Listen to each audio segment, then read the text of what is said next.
चाबी सांगतो, कोणी मालक सांगतो, म्हणजे यांचे हे काही सगळे या राज्याचे बाप झाल्यासारखे वागतायत। हे काही मालक आहेत काय राज्याचे? आणि हे तिजोरी म्हणजे काय यांच्या बापदादांनी कमवलेली मिळकत आहे काय? जनतेसाठी आहे, जनतेने निवडून दिलं, जनतेच्या हिताचा विचार करायला पाहिजे। परंतु मतांसाठी धमकावणं, एक सांगतो आमच्याकडे तिजोरीची चाबी आहे, दुसरा सांगतो आमच्याकडे मालक आहे, आणि जनतेला तुम्ही काय गृहीत धरून आणि त्यांना धमकावून मतं मिळवण्याचं काम चाललं आहे। अरे निवडणुका ह्या स्वच्छ याच्यामध्ये पारदर्शी आणि स्वच्छ वातावरणामध्ये झाले पाहिजेत। परंतु आजकाल सत्ताधारी उठला सुटला की धमकावण्याचं काम करतोय, दादागिरी गुंडगिरी चालली आहे सत्ताधाऱ्यांच्याकडून। आणि तिजोरी आहे म्हणजे तिजोरीचे मालक आहात का तुम्ही?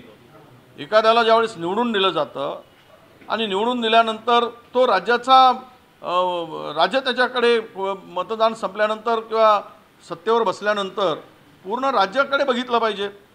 परंतु एखाद्या ठिकाणी मतमागासाठी जायचं आणि सांगायचं की आम्ही मालक आहोत, आमच्याकडे तिजोरीची चाबी आहे, दुसरा येतो आमच्याकडे खाता आहे, हे चाललं काय राज्यात? एवढी म्हणजे सत्तेची गरमी कशाला दाखवत आहे तुम्ही? निवडणुकीसाठी मतं मागायला जात असताना हा धमकवण्याचा प्रकार आहे। निवडणूक आयोगाने याची दखल घेतली पाहिजे। हे प्रलोभन आहे। सत्ताधाऱ्यांनी अशा पद्धतीचं वक्तव्य करणं म्हणजे हे कारवाईस पात्र आहे। आणि मला वाटतं की आम्ही या संदर्भातली तक्रार करू। निवडणुकीच्या तोंडावर भाजपमध्ये नाराजीचं चित्र दिसून येत आहे। महसूल बुडवणारे लोक महसूल मंत्र्यांसोबत फिरत राहतात असे आशिष देशमुख यांनी वक्तव्य केलेलं आहे। नाही, बरोबर आहे ना। आशिष देशमुख काय खोटं थोडी बोलले? बावनकुळेजी बरोबर जे महसूल मंत्र्याबरोबरचा घोटाळा आहे तो महसूल बुडवणाऱ्यांचाच आहे, हे तर आता लपून राहिलं नाही। आता नावं जाहीर करायचं असेल तर ते पण जाहीर करू, परंतु अशा लोकांना ठेवू नये सोबत, हे त्यांनी पाळलं पाहिजे। आणि राहिला तो त्यांचा अंतर्गत वाद, तर हे आता हे सुरू झाले आहे। तीन पक्षाची तोंड तीन बाजूला झालीत, अंतर्गत वाद सुरू झाले आहेत। यांना जनतेच्या हिताचा प्रश्न चिंता नाही आहे। जनतेच्या हिताची चिंता कुठे आहे? यांना स्वतःची चिंता आहे, स्वतःच्या पक्षाची स्वतःची चिंता आहे। आणि त्यामुळं राजकारण हे संपूर्ण गढूळ करून टाकलं आहे, महाराष्ट्रातलं पूर्ण दूषित केलेलं आहे। काय चाललं आहे? एकमेकाची जिरवण्याचं काम सुरू झालं आहे।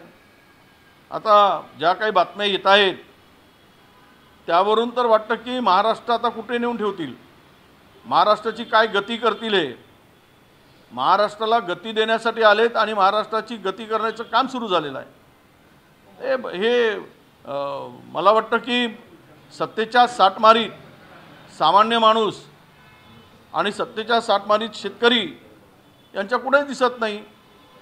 आज जे प्रश्न आहेत ते सोडून आज मी ऐकलंय की 25,055 कोटी रुपये कुंभमेळ्याचा प्लॅन तयार केला गेला। आता कुंभमेळ्याला जर 25,055 कोटी रुपये देत असाल आणि शेतकऱ्याला वाऱ्यावर सोडत असाल म्हणजे हे तर अति झालं। म्हणजे कुंभमेळा महत्त्वाचा आहे की शेतकरी जिवंत ठेवणं महत्त्वाचं आहे? शेतकऱ्याच्या कर्जमुक्तीसाठी तुमच्या तिजोरीत खडखडाट आहे आणि कुंभमेळ्यासाठी मात्र 25,055 कोटी रुपये खर्च करायसाठी काय गरज आहे एवढा खर्च करायची? 1,000-2,000 कोटीमध्ये संपवू शकला असतात। यातले अर्धे पैसे खाण्यासाठी लुटण्यासाठी तुमच्याकडे पैसे आहेत। 25,055 कोटी रुपये कुंभमेळ्याचा प्लॅन तयार केला आहे, त्याला आराखडा मंजूर केलेला आहे। तिकडे तपोवनातील झाडं कापली जात आहेत, पर्यावरणाचा ऱ्हास केला जातोय आणि दुसरीकडे शेतकरी आत्महत्या करत असताना त्याला पैसे नाहीत।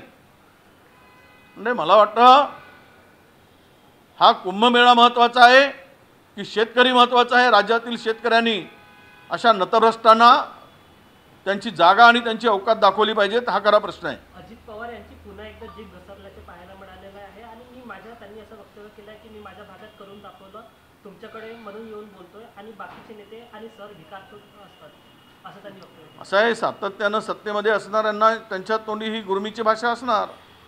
कोणीकडून जा, कुठूनही जा, कशाही पद्धतीने जा, कुठला कोणाशी आघाडी करा, कोणाशी युती करा, पण सत्तेची खुर्ची बडकवून बसा, अशांना अशी भाषा येणं स्वाभाविक आहे। कारण सत्ता राहिली, खुर्ची राहिली, त्यामुळे हे गरमी आहे ना।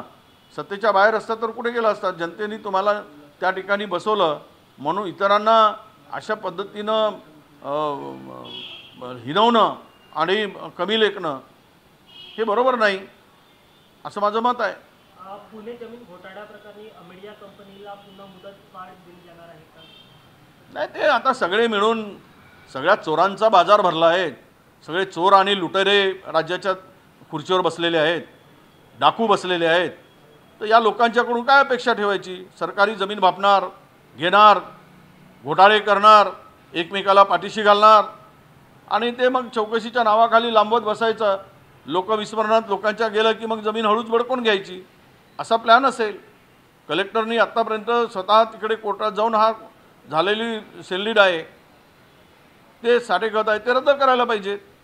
पण ते करत नाही आहेत आणि चौकशीच्या नावाखाली वेळ काढूपणा सुरू आहे. म्हणजेच याला आरोपींना पाठीशी घालण्याचा हा पद्धतशीरपणे प्रयत्न आहे, असं एकदम असं एकूण या सगळ्या परिस्थितीमध्ये दिसत आहे. मुंबईत मनसेशिवाय महाविकास आघाडीला बहुमत मिळणं कठीण असल्याचं मत काही राजकीय विश्लेषकांनी व्यक्त केलेलं आहे. काय या पार्श्वभूमीवर ते आता मुंबईची लोक सगळी नेते मंडळी ठरवतील. मुंबई त्यांना जिंकायची आहे, महाविकास आघाडीला जिंकायची आहे किंवा कोणाला आमचे सगळे नेते मंडळी आहेत काँग्रेसचे, त्यांनी त्या पद्धतीने बसून चर्चा करावी आणि तो निर्णय घ्यावा, असं आमचं मत आहे. पालघरमध्ये प्रसूती झालेल्या महिलेला ते नाही एक काय चाललं, म्हणजे कोण काय बोलत आहेत, कोणाला कोण धमकवत आहे.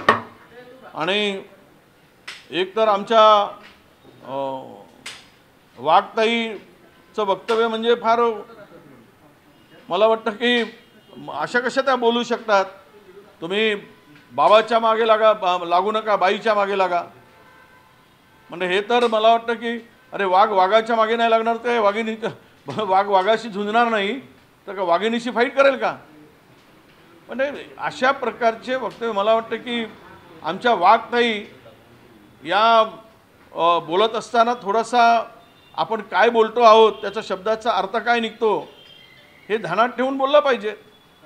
पण त्या आजकाल मात्र सुसाट बोलायला निघालेत आणि बोलता बोलता त्यांचा अर्थच त्यांना समजत नाही असं कळायला लागलं आहे. म्हणजे बाबाच्या मागे लागा, पण बाबाच्या मागे लागू नका, बाईच्या मागे लागा, याचा अर्थ काय होतो हे तरी समजलं पाहिजे.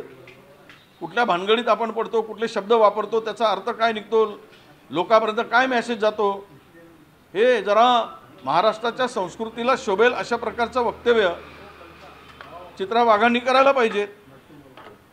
स्थानिक स्वराज्य संस्थेच्या निवडणुकीवर आज कोर्टात निर्णय आहे, आपल्याला काय वाटतं? काय नाही, एवढी प्रतिक्रिया देणार आहे, काय निर्णय येतो. कारण ओबीसीच्या आरक्षण वाचवण्याला 27% आरक्षण दिलं म्हणून पाठ थोपटणाऱ्यांची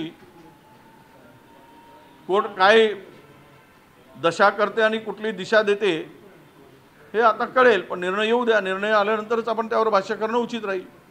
थँक्यू. या सगळ्यामध्ये सेन्सस होणं,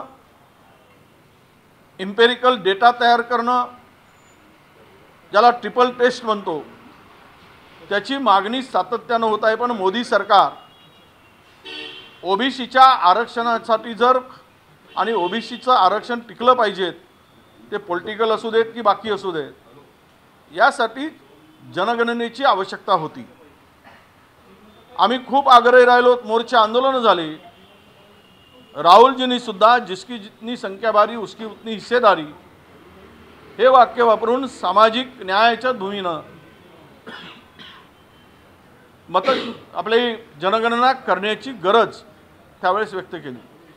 पण अद्यापही ते न झाल्यामुळे महाराष्ट्रामध्ये हा प्रश्न निर्माण झाला. ज्यावेळेस आमचं सरकार होतं त्यावेळेस आम्ही बांटिया आयोग नियुक्त केला. त्यांनी जे काही आकडेवारी दिली त्याच्याशी आम्ही सहमतही नव्हतो.